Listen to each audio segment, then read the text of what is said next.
The date is March 4, 2022, and after years of deliberation, both Georgia and Bosnia and Herzegovina have officially been accepted as full NATO partners. Ukraine now reinvigorates its push for NATO membership, while Russia has for the last 6 months warned of military action. Alarmed by what it views as encroachment of NATO on its borders, Russia at last responds to the ascension of Bosnia and Herzegovina and Georgia by massing forces on its western border. Russia is gambling that the other NATO nations will reconsider admitting the 2 new members, or at least not be willing to go to war over the defense of brand new members to the alliance. Russia, however, has completely underestimated the solidarity of the alliance, realizing that NATO is in essence a worthless entity unless Article 5 of the treaty is immediately enforced. NATO warns Russia that an attack on one ally is considered an attack on all allies. To reinforce the point, NATO troops are sent into Estonia, Latvia, and Lithuania, the alliance's most vulnerable members given their direct proximity to Russia. Russia, however, sees this as an unacceptable show of force, and the move proves to be the straw that breaks the camel's back. Without warning, Russian armor pours into Latvia and Lithuania, linking up with forces in Kaliningrad. World War III has officially begun. For the first month of fighting, Russian forces push as far west as Poland, but the offensive grinds to a halt as NATO members finish mobilizing and their resistance solidifies. With American troops and equipment making landfall in France and Germany, NATO is now launching vicious counterattacks against Russia's forces in Poland. In the Pacific, the American Navy steams towards Russia's eastern coast, bringing with it a Marine Expeditionary Force meant to open a second front in the war and split Russia's forces. Russia is faced with a losing proposition and decides to gamble. It authorizes a single nuclear strike against Berlin, betting that while European NATO members may retaliate with their limited nuclear arsenals, the Americans won't risk the destruction of their cities to support their European allies. The date is now April 12th, 0205 hours Zulu. American and Chinese infrared recon satellites both pick up the telltale fiery plume of an ICBM launch from a missile farm in the south of Russia. 2 minutes later, the American president is awoken from his sleep and given the news. Russia has launched a single nuclear device, unknown payload, likely target in Western Europe. The U.S. Air Force's Global Strike Command has for weeks been flying nuclear alert missions with its fleet of B-52 bombers, maintaining a nuclear-armed force in the air 24 hours a day, 7 days a week, as its predecessor, the Strategic Air Command, once did for decades during the Cold War. With the detected launch of a Russian nuclear weapon, a priority flash is immediately dispatched to the airborne forces and alert forces on the ground. Flight crews stationed overseas in Japan, on the west coast of the United States, and in Europe all review their single integrated operational plan, which lays out the exact flight route, refueling track, and targets for each of the bomber crews. Most aircraft have 2 primary targets, with 2 alternate targets to be struck should they be unable to make it to their primary targets. Within minutes, the crews are in the air, and those already on alert patrols immediately set their course for the positive control turnaround point, a pre-planned point near Russia where the air crews will automatically turn around unless they receive an order to strike. At missile sites across the American Midwest, the giant concrete shutters that protect the buried missiles inside their launch facilities are automatically rolled back, and the security forces personnel tasked with defending those sites go on full alert. Their orders are to defend the silos until every missile has been launched, after which they are to escort surviving missile crews out and back to a rendezvous point well away from the missile farm, for these sites will be a priority target for incoming Russian missiles. Inside underground bunkers, missile operators rehearse launch procedures, each man responsible for a group of missiles. The entire system only requires 2 out of 4 of the operators to authenticate a launch order, just in case 2 of the men get cold feet about launching a nuclear Armageddon and refuse their orders.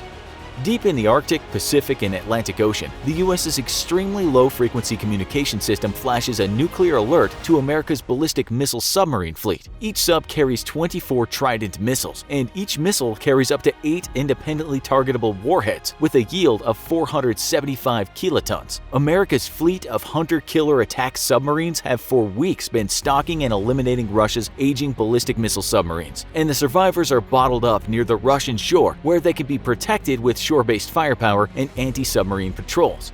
Now, America's attack submarines set course for Russia's coast, and their mission is to eliminate Russia's surviving nuke boats, though it will cost America's submarine fleet dearly, as Russia's Air Force and Surface Navy fiercely defend their surviving ballistic missile subs. At 0209 hours, the American president is told that the American recon assets have positive confirmation of a nuclear detonation in Berlin. The Russians have fired an older single-warhead ICBM, yet with a yield large enough to completely destroy the city of 3.6 million. On a hotline direct with the Prime Minister of the United Kingdom, the president is told that Britain is already issuing a fire order to retaliate for the attack. The president knows that the attack on Berlin was a gamble by the Russians, who don't believe that the US will risk an escalation and attacks on its own cities to defend Europe. An emergency flash is dispatched by the US's ELF communication system to a lurking Ohio-class submarine currently on station deep beneath the ice of the North Pole. After authenticating the order, the sub breaches through the 5-foot-thick ice and the door on a single dorsally mounted launch tube props open. The navigation system on the Trident II missile located inside the launch tube is activated, and a mission trajectory is automatically loaded into the flight computer. Then, a steam generator ignites a solid-grain rocket motor, which feeds superheated exhaust into a tank of chilled water. The water evaporates and expands, forcing the missile within the launch tube to be launched upwards and out. After which, the first stage motor ignites and the missile screams upward and towards space. An astro-inertial guidance system on board the missile uses star positioning to fine-tune the accuracy of its trajectory, as GPS has long been unreliable due to Russian attacks on NATO satellites. The Russians have bet wrong, and minutes later, 8 475-kiloton warheads detonate over the Russian missile facility which launched the Berlin attack. Simultaneously, a British attack strikes the cities of Ekaterinburg and Novosibirsk, with a population of 1.5 million or 3 million together. NATO has responded in kind to the Berlin attack, and America has both punished Russia's nuclear forces for the attack and shown that it will stand with its allies. In the halls of the Kremlin, a desperate power struggle plays out. 3 million Russians lie dead, and the US has obliterated one of Russia's major nuclear missile facilities, destroying dozens of ICBMs in place. Russian ballistic submarines, considered to be the most survivable element of the nuclear triad, have also been decimated by American attack submarines, though the US has lost 12 subs of its own in its quest to eliminate the remaining Russian boats. Military leadership clashes with the civilian leadership and demands a retaliatory attack on American missile facilities. With US reinforcements in force on the Western Front and Russians starting to lose ground in Poland, battlefield commanders have for the last week been requesting a release on strategic nuclear weapons to use against American infantry and tanks. The fierce debate on the use of tactical weapons is reignited, and when further nuclear attacks are denied, Russian military leadership stages a stunning coup. The Russian president is removed from power, and Russian commanders receive authorization for the use of a dozen tactical weapons against NATO forces in Europe. Within a half hour, NATO troop concentrations in Poland are hammered by low-yield nuclear attacks, killing tens of thousands. American reinforcements fresh from the States and currently massing around the Ramstein military facilities in Germany are hit with 3 tactical devices. The Marine Expeditionary Force in the Pacific, staging out of Japan, is also struck by a single device, as are the 2 naval carrier battle groups supporting the invasion. By 9 a.m., American military forces have suffered more casualties than all wars since World War II combined, and the ability for NATO to push back Russian forces in Poland is eliminated. While Russia has maintained an inventory of low-yield tactical nuclear weapons to counter America's overwhelming conventional firepower advantage, the United States has not kept an active inventory of tactical devices for decades. This leaves the American president with few options for a comparable retaliatory attack. While the yields on America's airborne submarine and ground-launched nuclear devices can be dialed down, there's no way to broadcast that fact to the Russians, and little chance they'd believe it. An attack with traditional ICBMs, submarine-launched missiles, or airborne nuclear cruise missiles will seem to Russia like a full-blown attack and risk escalating the war into a total nuclear confrontation. Yet the president has little choice. Tens of thousands of American service members are dead. U.S. forces in Europe have been badly damaged by the attacks, and both carrier battle groups supporting the Pacific invasion are reporting major losses of ships, aircraft, and personnel. The Marine Invasion Force in Okinawa is combat ineffective, 4 divisions reporting over 55% casualties each. Resigning himself to a list of terrible options, the president orders a retaliatory attack using ground-based ICBMs. The Air Force's Global Strike Command nuclear bomber fleet is to approach and hold at their failsafe points, ready to proceed to their targets should Russia retaliate again. At Minot Air Force Base in North Dakota, a launch order is authorized by the 2-man Minuteman launch crew, and a single Minuteman III missile roars into the night sky. 60 seconds later, the second stage of the missile ignites, separating from the spent first booster stage. Adjustments using the second stage thrust vector control keeps the missile on its course, and another 60 seconds later, the flight computer separates the second stage and fires the engine on the third and final stage. By now, the missile has reached space, and as the third stage engine burns out, reversed thrust thrust separates the 3 warheads and their penetration aids from the launch vehicle. Some of the penetration aids explode, showering space with millions of pieces of reflective aluminum, which wreak havoc on radar used by missile interceptors, while other aids simulate the real warheads and serve as dummy targets for any Russian interceptors. With no real Russian anti-ballistic missile defense programs though, the warheads and the dummies all re-enter the Earth's atmosphere completely unharmed. 23 minutes after launch, 3 separate 475-kiloton nuclear explosions rock Eastern Europe. Russian forces in Poland are obliterated by 2 nuclear strikes many times greater in magnitude than those used against NATO forces, while yet another Russian nuclear missile facility is struck by the 3rd warhead. With American weapons targeting their missile fields and systematically eliminating Russia's ability to respond to nuclear attacks, the final order is given for a full-blown nuclear response. American reconnaissance satellites and electronic eavesdropping assets all pick up the telltale signs of preparatory operations for a nuclear launch across Russia's remaining missile farms. The order to attack is mirrored in the US, and launch officers in North Dakota, Wyoming, and Montana receive the order to launch.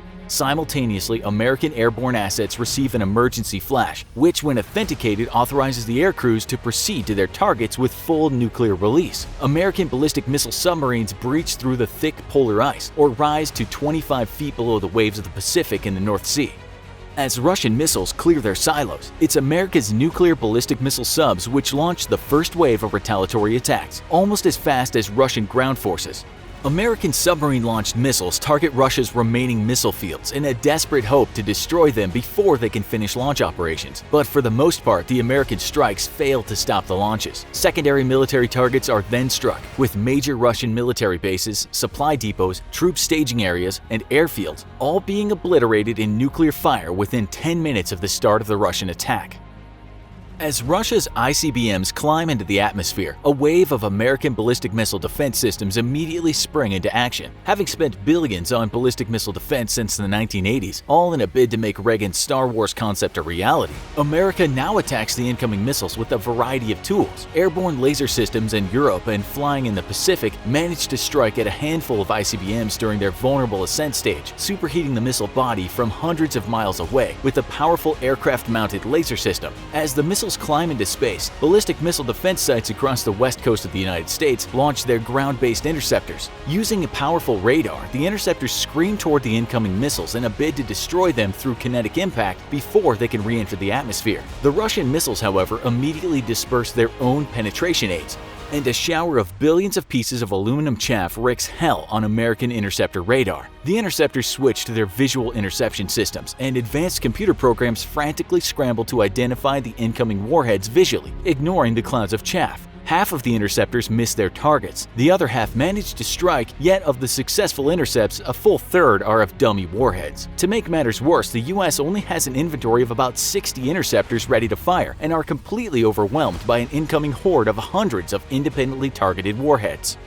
24 minutes after launch, the West Coast is the first hit. 1 megaton strikes against Los Angeles, Seattle, Portland, and others obliterate the most populated cities on the American West Coast. A follow-on 450 kiloton strike destroys the Los Angeles harbor area, along with tens of thousands of homes and the naval base at San Diego. Edwards Air Force Base in the California desert is struck by 2 450 kiloton strikes, as is Vandenberg Air Force Base. 3 minutes later, nuclear impacts strike the American Midwest. North American Aerospace Defense Command at Peterson Air Force Base is incinerated by a megaton blast, and the Cheyenne Mountain Complex is struck by 2 ground penetration munitions, though the blasts managed to do little damage to the deeply buried facility.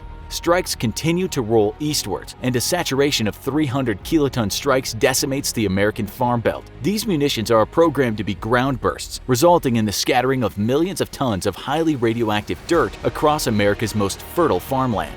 Another 3 minutes later, and the East Coast is struck by the Russian ICBMs. Washington is obliterated by 2 separate megaton blasts, as is New York City, the financial heart of America. The American president, however, is safe from the nuclear blasts. He has long ago boarded what is nicknamed the Doomsday Plane, an airborne command post from which he can still manage America's remaining military and civilian forces. With satellite and ground communications completely eradicated, a fleet of Air Force planes now makes up a global command and control system, linking up surviving military forces with the president. Soon, his plane will land at an intact airfield and he'll be helicoptered out to a surviving supercarrier, from which he will continue to command the survivors of America's military and oversee the reconstruction, if any possible, of what remains of America, all from the safety of the Atlantic Ocean.